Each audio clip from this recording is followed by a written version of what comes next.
Hi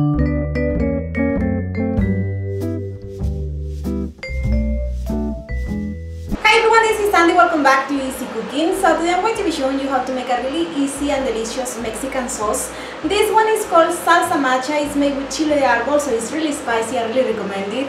Remember, you'll find the list of ingredients in the description box of this video, and you will also find it in my blog where you can print the whole recipe. Let's get started.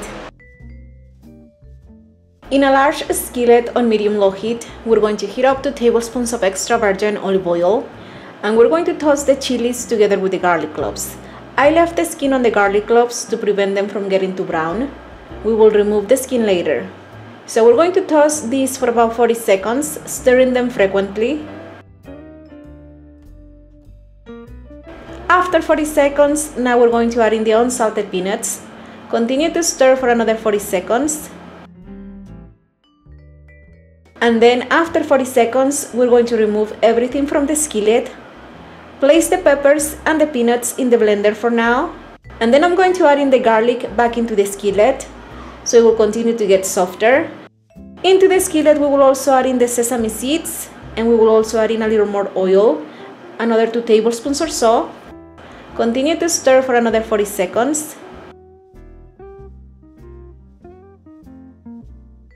After about 30 seconds, now you can remove the skin from the garlic. It will be very easy. The garlic is nice and soft, so removing the skin will be really easy. And then once everything is nice and golden brown, now we're going to place this in the blender together with the rest of the ingredients. Remember to also add in all the oil that you used to toast all the ingredients. Then season this with salt to taste, and also add in more extra virgin olive oil. I added about half a cup of oil, but feel free to add more if you want to, if you think it's necessary. Now we're going to blend this on high speed until everything is well blended. Then taste the flavor and add more salt if you need to, and you can also add more oil if you think it's necessary. Once you're happy with the flavor, the sauce is ready. This is how it looks. And this sauce is so delicious. It's the same sauce that I used with the chicken that you saw in my last video. And this sauce will also be great for your Mexican dishes on Mexican Independence Day. I hope you can give it a try. Enjoy!